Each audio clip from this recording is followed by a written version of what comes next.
Good evening and a very warm welcome to First Issues. There's a wealth of commentary on what makes a successful entrepreneur that tries to decode some of the most successful business icons of our time. And tonight, we join the fray, trying to understand how it is they identify successful business opportunities. It is my belief that everyone watching this program has had an idea for a product or a service, whether it was fleeting or not, but only a select few will take the risks and make the sacrifices necessary to bring it to pass, whatever their circumstance, whether it's a lack of resources, lack of experience, and so on. And fewer still will find an idea that is actually one that will result in a successful, sustainable business. Professor David Falzani, in a Financial Times article titled "What Makes an Entrepreneur, Luck or Skill?", argues that there is not really a big secret, that consistent success is built on a particular ability to solve problems, frame prospects, articulate propositions, minimize risk, and maximize opportunities. He says, bizarrely, it is these skills that are frequently the least recognized and most misunderstood of all. That in some quarters they are regarded as akin to gifts, something a fortunate few are born with, and which by extension others can only dream of developing. Thankfully, Professor Falzani says would-be entrepreneurs of all kinds, whether they be students, managers, or flower shop owners, can be taught the innovative problem-solving skills that lend themselves to serial successes. We discussed this concept with the Group Managing Director of Sefalana Holdings, Chandra Chouhanhas, a company that has grown from 6 wholesales and a maize mill in 1974 with a staff complement of 233 people into a large and diverse business operating in a number of sectors, including 67 stores in the fast-moving consumer goods (FMCG) sector within Botswana and Namibia.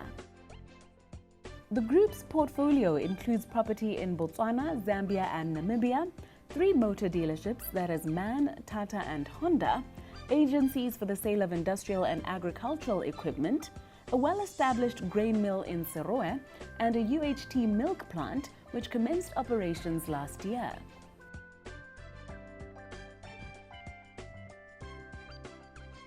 So recently we've heard of Sefalana's aggressive growth even beyond the borders of Botswana. How would you say you have identified what some are calling winning opportunities? I think that we, from about a couple of years ago, realized that the Botswana market is fairly saturated in what we do, and we had to start looking at the borders beyond Botswana. So we first looked at which countries we wanted to go into, and I think the first thing that we were looking is to say, where are there similar businesses that will complement what we are currently doing? And we identified really the SACU region, and for several reasons, because our previous partners, Metro, were present in most of those SACU regions. Secondly, the method of operating the businesses were identical. The training that the staff received were all Metro ideals, so it was an easy fit. Secondly, we also believe that being in the Rand monetary area, that our currency risk is less exposed. So we wanted to just stay within the Rand monetary area.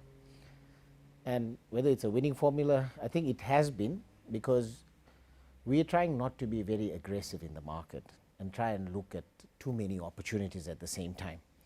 When we identified Namibia, we spent a lot of time traveling around Namibia and looked at the opportunity to see whether Namibia would work for us. And then we took the bold step of actually moving into Namibia and acquiring 12 businesses, and subsequently we've grown to 14 stores. But that's over a period of 3 years. And we didn't look at any other territory outside of Namibia until we were so sure that Namibia has settled down, is operating, and is growing fundamentally. So for those 3 years, all we did was concentrate on Namibia. Having established Namibia, we then started looking at another region. We then identified Lesotho. We spent traveling to Lesotho for about 6 months, traveling around the country, looking at opportunities, visiting businesses that we had identified that we could perhaps buy. And I'll be very honest with you that at first we were not very successful in identifying businesses that we could buy. So we decided that we would open new stores from scratch, and we found 3 or 4 vacant premises that we could move into. However, whilst we were negotiating those premises, we were approached by the largest wholesaler in Lesotho, and who was actually scared of our entry into Lesotho and thought that we would take too great a market share like what we did in Namibia. So they decided to sell their business to us. So we looked at that and felt that that was the largest wholesaler in Lesotho. That was a fantastic opportunity. So we put our plans to open 3 or 4 aside, and we bought the biggest wholesaler in the country. So we've now been operating there for 3 months. It's the biggest wholesaler. We're doing extremely well. We're doing approximately 40 million rand a month in turnover for a single store, which I think is fantastic. But it's also giving us an opportunity to learn how to trade in Lesotho. And so at the moment, our objective is to just learn the Lesotho market, not rush into opening new stores, establish Lesotho perfectly, and once we are confident that we have our team together, we know how the market works, we know where to source all our goods for the Lesotho market, then we start looking at opportunities.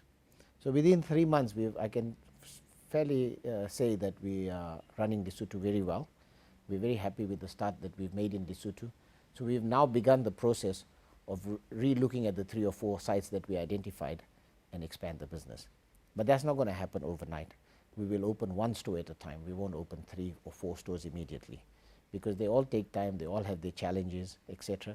So our approach is a slightly slower, more conservative approach, and doing things correctly, as opposed to rushing and opening multiple stores, and then things go out of control. So clearly it's slow and steady by your rate. It's slow and steady by my rate, yes. Okay. But I think that if you really look at it, I think that's why we haven't struggled in any of the other markets, because different markets have different challenges, and if you just go into a market not knowing what challenges you're going to face, then you may find that actually the businesses are not performing to the level that you expect them to, and now you're on the back foot. And then you now have to concentrate on how you're going to fix those problems, as opposed to looking for newer opportunities. But now that we've established ourselves in Lesotho and know what the market is, know who our customer base is, know how to get the goods in, we now can look for bigger opportunities. So by the biggest wholesaler, you're talking about 1 premises, 1 mega store. 1 mega store. So we bought the premises as well as the business. And it's the largest, and it's 1 store, 5,500 square meters under roof. Now in the whole of Lesotho, if you really think about it, there are only 3 cash and carries, and we own the largest. Okay. Our opposition has 2 cash and carries, but they're both smaller than our store. So obviously we expect to grow that into 4 cash and carries within the next year or so. So that will make our growth exponential, and we will be quite dominant in that respect when it comes to Lesotho.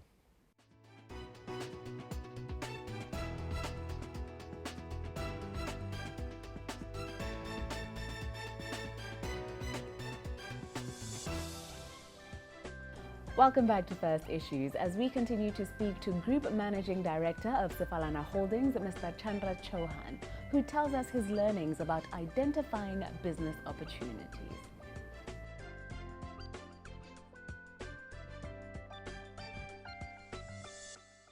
Your growth and expansion as Sefalana Holdings has been not just in expanding beyond our borders.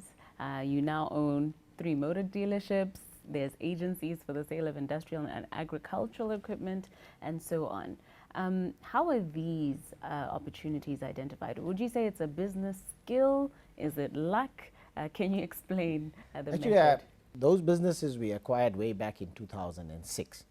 And to be honest, in 2006, the Sefalana group had diminished to quite a small level. And we were looking at different opportunities. And I didn't really have a great deal of things to do prior to that, because the wholesale business in Botswana was managed by Metro in South Africa. So I wasn't party to that on a day-to-day basis. So to be honest, I was a little bit bored. I started running Sefalana and I didn't have much responsibility. That's when I looked at different opportunities. And what happened is that we managed to pick those businesses up very cheaply at the time. And over the years, we've done extremely well. We've been successful. The businesses have made a good amount of money, and we've grown them to the level they are. But there are a couple of things that one needs to be very careful about. I think the main thing you need to have is the resources. So it's not only finance, but building the right team, having the right product, having the right brands, and the right management team in place. So what we've always done is that in each of our businesses, we give them sufficient finance to be able to operate their own cash flows and to be able to transact business. That's one. Two, we put in proper management. So there's always a CEO, there's always a finance director, there's always a sales manager. So the key positions are always, we try and recruit the best people to run them. And after that, as much as we look after them, we monitor them very closely to make sure that they are performing to budget and to our expectations.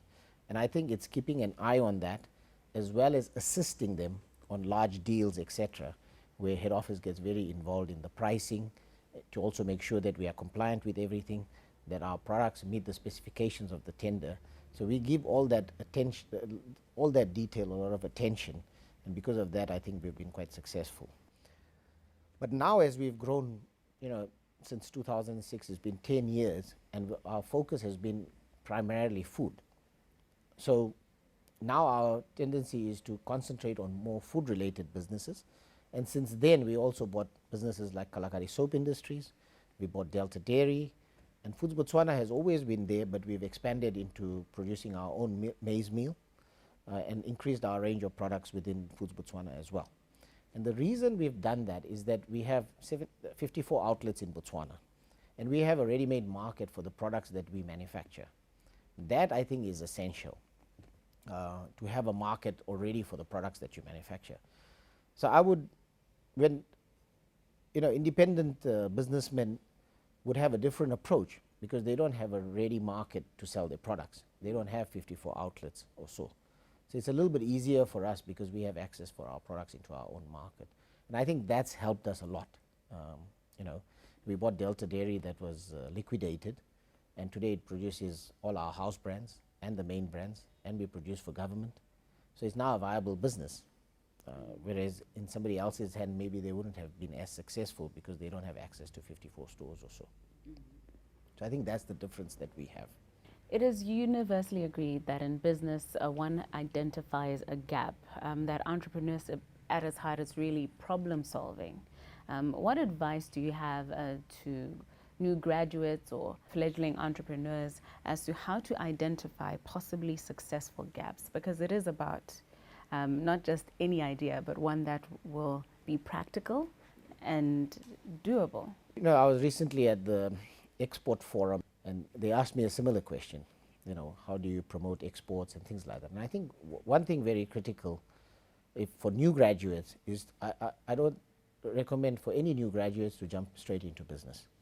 I would recommend that they must all go and work for a reputable organization and learn from that organization. And within that organization, I would also recommend them to move from department to department and not only concentrate on one department. I think it's important to learn an overall, all the business elements within any business, So you must be involved in procurement, you must be involved in sales, you must be involved in finance, because finance is very critical. And then, whilst you are in those businesses, it's amazing what you will find out. Like in our business, obviously we sell maybe 30 to 40,000 different product lines. And whilst if you were involved in procurement or you were in sales, it's while working in those departments that you may find gaps within our organization, that perhaps we're not selling this or we're not selling that. And that gives you an opportunity to go and explore those opportunities. And if you find that there are opportunities glaring at you, and then you can leave that organization, or before you leave that organization, talk to that organization to say that, listen, I want to pursue this particular goal. I see that you're not bringing in this product or whatever. Can I go and explore it? And if there is an opportunity, will you support me? And you will find that businesses where the employees are much more open, want to discuss their future with you, that employers will be quite responsive to that and want to assist you. And if there is a gap, they'll tell you, yes, please go ahead and do that, and we'll support you. So we do that a lot with a lot of the citizen entrepreneurs. I mean, we've opened 26 supermarkets, and not a single supermarket, the property is owned by us. All 26 properties are owned by citizen landlords. And that is our policy, that we are not going to open any supermarkets, build our own or whatever, is to always rent from citizens. Now, citizens are sitting with nice pieces of land in the country and perhaps don't have the opportunity to develop those pieces of land. But we work closely with the banks, and if we give the banks the comfort of knowing that we're going to sign a 15-year lease with them, then the citizens can then get loans for that, and therefore the whole business becomes an opportunity for them. So we would approach gaps in the market in a similar method. So if people approach us and say there's this thing missing, will you support us? We support them. A lot of citizens are going into farming right now because they have small pieces of land where they can farm, and fresh produce is a big issue in this country, and there's a lot of shortages. So whatever we can produce, we have a dedicated cold chain facility where we buy all fruit and veg, and that gets distributed to all our stores. So we promote it that way. So I'm just giving you two areas where there were gaps, fruit and veg, or building a property that we would rent from you. But if you get involved with, if you're working for an organization and you see those gaps, maybe there'll be more than two gaps, you know, maybe there'll be 5 or 10 gaps. So I think it's very important to work, learn, identify the gaps, and try and see if you can try and satisfy those gaps by being a service provider. So please don't jump straight into business. There's a lot you need to learn before you get into business. I guess that addresses the common misconception that entrepreneurs cannot be led or cannot work for somebody else. So that is very interesting to note.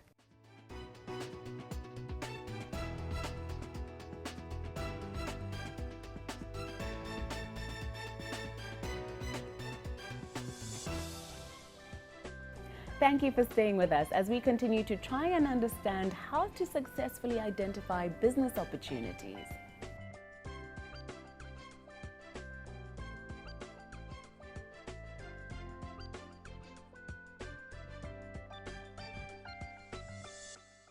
There's one reality that we simply can't ignore. When you look around our country, some of the most successful business people are of foreign ancestry.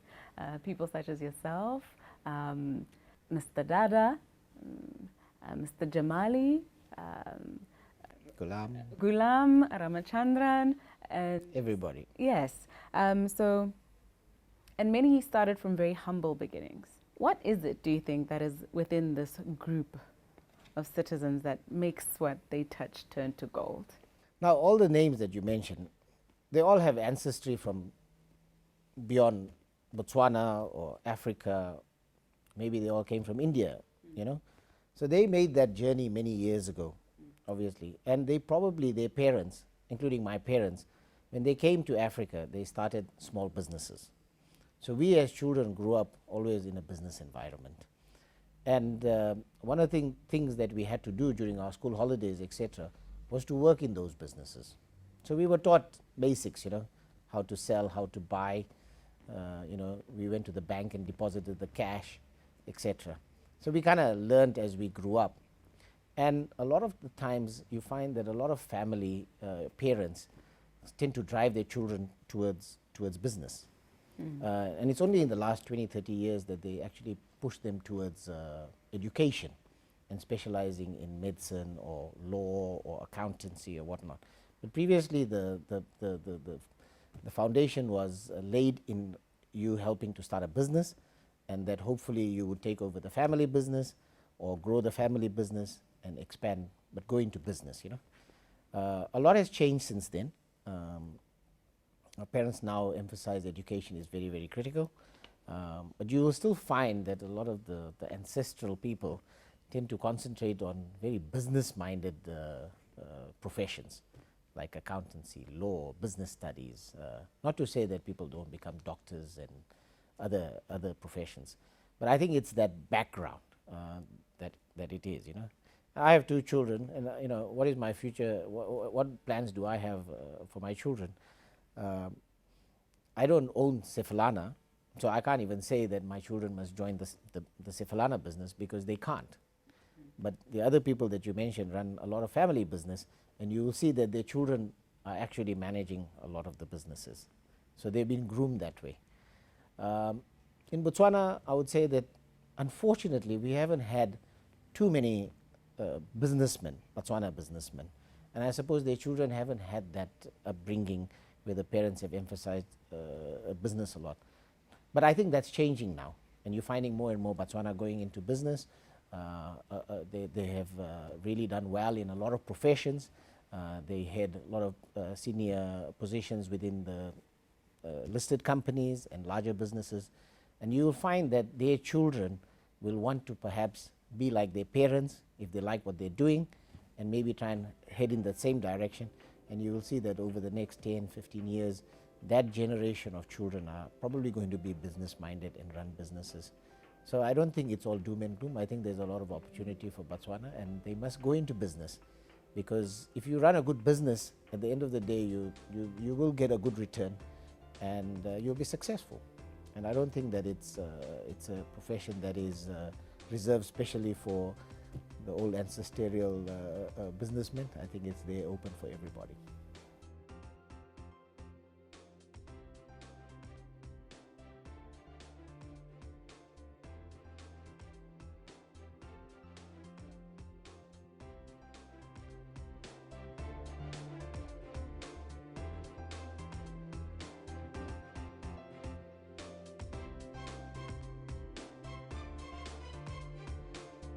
What I took from this conversation is that Sefalana are about putting in solid groundwork, making sure they complete one project at a time meticulously, getting it right the first time so that they can move on to the next. What was your biggest takeaway? Talk to us via SMS, Facebook, Twitter, or even YouTube, and you may even be rewarded for your input on this subject. With that, it's a good night from me, Nameto Samakula, and the First Issues team.